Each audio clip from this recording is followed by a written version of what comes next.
Chaparral é um nome celebrado no mundo do automobilismo. A marca conquistou seu lugar no esporte a motor americano com vários carros inovadores como o 2C, o 2E e em especial o modelo 2J.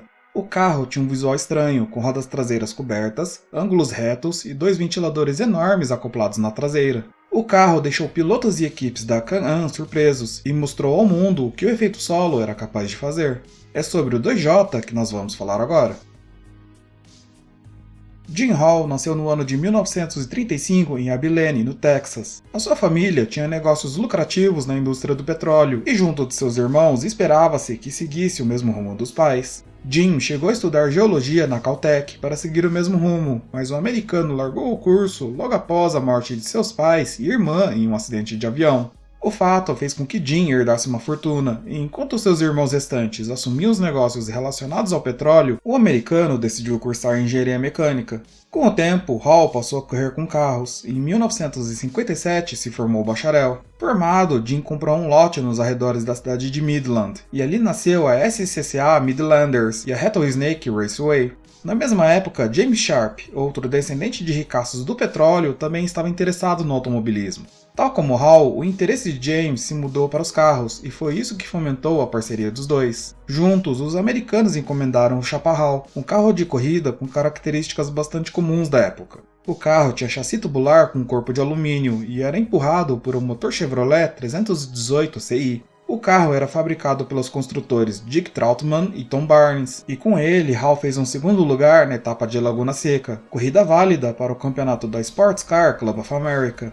Entre 62 e 63, a dupla comprou os direitos do nome Chaparral e recebeu assistência significativa da General Motors para produzir o primeiro carro construído por eles, o Chaparral 2. O modelo tinha chassi monobloco em fibra de vidro e motor central como conceitos principais, enquanto o restante foi aos poucos sendo alterado para que pudessem ser testadas outras ideias e alternativas, resultando nas variações A, B e C. O carro foi bastante competitivo na Can-Am, e com ele, Hall e Sharp venceram as 12 horas de Sebring de 1965, uma corrida disputada sob intensa chuva. Foi com essa ideia de modificar o modelo 2 e testar ideias que a dupla produziu inovação em cima de inovação. Em 1966, o Chaparral 2E foi o primeiro carro de corrida a utilizar de forma eficiente uma asa para produzir vantagem. Não só isso, mas o modelo também era o primeiro a utilizar uma asa ajustável, que funcionava por meio de um pedal. No mesmo ano, a Chaparral ganhou os 1000 km de Nürburgring com a variação 2D, de cockpit fechado. No ano seguinte, as asas variáveis foram banidas pela FIA por serem consideradas como peças aerodinâmicas móveis, e 3 anos depois, a dupla produziu o carro que tornou folclórico o nome do fabricante, o Chaparral 2J. O modelo e a ideia por trás dele são considerados até hoje como sendo à frente de seu tempo, e não é à toa. Enquanto engenheiros, designers e garagistas tentavam aplicar as asas nos carros de forma quase artesanal, Hall e Sharp estavam prestes a dar um passo muito além, fazendo do assoalho uma parte fundamental da aerodinâmica do carro. O modelo 2J era empurrado por um motor Chevrolet ZL1 de 7 litros, capaz de produzir 650 HP a 7.000 RPM. A potência era transmitida para as rodas traseiras com uma transmissão semiautomática transeixo de apenas 3 marchas. No total, o carro pesava apenas 815 kg graças à carroceria feita em fibra de vidro. Até aqui a descrição é bastante normal, a coisa muda mesmo quando vemos a traseira. Atrás vinha instalado um motor 2 tempos Rockwell GLO normalmente visto em motos de neve. Seus 2 cilindros eram capazes de produzir 45 HP, e eles não eram utilizados para empurrar o carro, e sim para mover 2 grandes ventiladores traseiros provenientes do tanque de guerra Howitzer M109.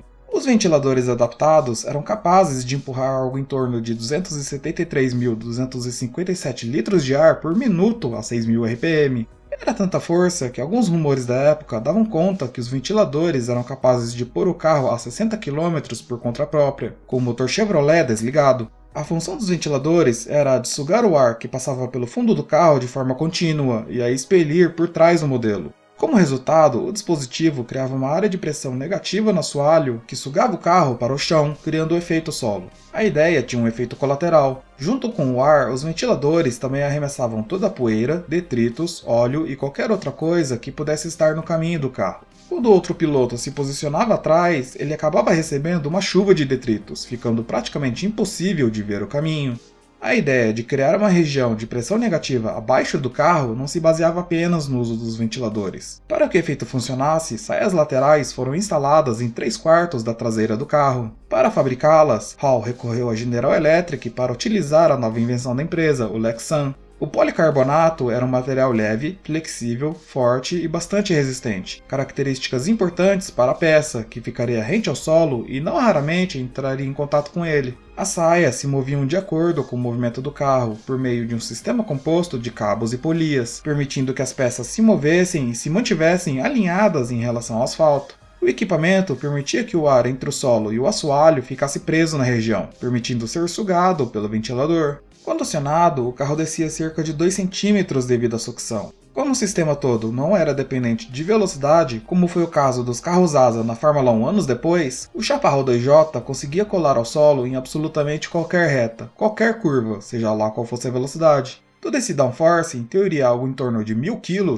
permitia ao piloto acelerar à vontade sem contra-esterçar ou perder o controle. Em uma coletiva de imprensa, Hall afirmou que não era possível imaginar outro carro que não fosse tão eficiente ao fazer curvas ou frear como o 2J, mas nem tudo eram flores no projeto. Por mais eficiente que fosse a ideia, ela dependia da confiabilidade das peças, e era aí que morava o problema. Não bastasse os obstáculos comuns enfrentados em pista, a Chaparral precisava lidar com problemas relacionados ao segundo motor, responsável pela ventilação. Pouco confiável, a peça tendia a dar dor de cabeça a Hall e Sharp.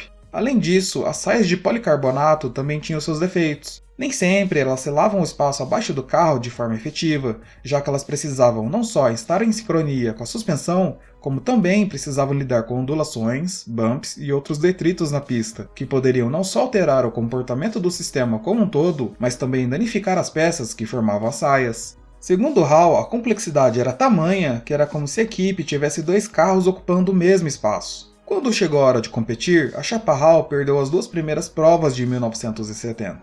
Em Watkins Glen, a equipe contou com Jack Stewart, que viajou da Europa para os Estados Unidos para pilotar o modelo. Segundo o piloto, a tração do carro, a capacidade de frenagem e de fazer as curvas era algo que ele nunca havia experimentado antes. Após se classificar em terceiro, o escocês estava disputando posição com Dan Gurney, quando precisou fazer um pit stop apenas para voltar e fazer mais 6 voltas. Os freios falharam e o piloto precisou abandonar. O carro continuava a puxar sujeira da pista e o motor secundário estava superaquecendo. Vicky Alford correu com o modelo nas 4 corridas restantes. Em Laguna Seca, Alford fez a volta em menos de 1 minuto, mesmo sem nunca ter pilotado na pista antes. No dia seguinte, o piloto fez a pole position, quebrando o recorde da McLaren, que pensou em protestar. No warm-up, a equipe descobriu que uma haste de conexão havia perfurado o bloco do motor, e a equipe não teve tempo de trocar a unidade Chevrolet. Na última corrida da temporada em Riverside, Alford fez novamente a pole, mas o motor secundário quebrou. Dessa vez, a equipe conseguiu consertar o equipamento, e o carro conseguiu correr. Mesmo com o esforço, a alegria durou pouco. Ainda na segunda volta, o motor secundário novamente quebrou, dessa vez em definitivo. Sem a ajuda do ventilador, o carro nem chegava perto do desempenho esperado, e dessa forma o piloto precisou abandonar. No fim das contas, a corrida de Riverside foi a última do modelo 2J. Por pressão de outras equipes, o carro foi considerado ilegal pela SCCA, entidade que administrava a categoria na época. Além dos detritos que eram arremessados aos pilotos que estivessem atrás do 2J, a proibição também considerou que o carro se utilizava de dispositivos aerodinâmicos móveis, tal como foi o 2E anos antes. E da mesma forma que o 2E influenciou outras equipes e categorias a utilizar asas nos carros, o 2J também influenciou outros engenheiros e designers. O efeito solo reapareceu no automobilismo efetivamente anos depois na Fórmula 1, por meio da Lotus e dos seus modelos 78 e 79. Com o domínio de Colin Chapman, a Brabham respondeu ao efeito solo da Lotus com o modelo BT46B, um carro que já apareceu aqui no canal. O modelo, desenvolvido por Gordon Murray, era equipado com um ventilador na traseira, claramente inspirado pelo modelo da Chaparral. A ideia por trás era a mesma do carro americano, sugar o ar entre o solo e o carro para criar uma sucção capaz de colar o carro no chão. O desempenho impressionou Niki Lauda, que pilotava pela equipe na época. O austríaco precisou adaptar o seu estilo de pilotagem para fazer as curvas, já que o motor secundário respondia à aceleração. Devido a isso, o piloto precisava fazer as curvas pisando fundo para fazer o motor secundário sugar o ar. Da mesma forma que o 2J, o BT-46B acabou banido. O carro foi proibido com a justificativa oficial de que ele oferecia perigo aos outros pilotos devido aos detritos arremessados pelo ventilador, além de ser considerado como sendo um dispositivo aerodinâmico móvel, tal como o carro americano. Por parte de Lauda, o banimento provocou um alívio, já que o emprego dos ventiladores poderia promover uma conduta perigosa aos pilotos, que precisariam acelerar cada vez mais nas curvas devido ao sistema de ventilação. Em 2020, Murray ressuscitou a ideia com o super esportivo T50, fabricado pela própria empresa. O carro se utiliza do mesmo sistema de ventilador visto em décadas anteriores, sugando o ar abaixo do carro para aumentar a pressão aerodinâmica gerada pelo modelo. O carro 2J original, por sua vez, se encontra atualmente no Petroleum Museum, no Texas, junto dos outros modelos da Chaparral.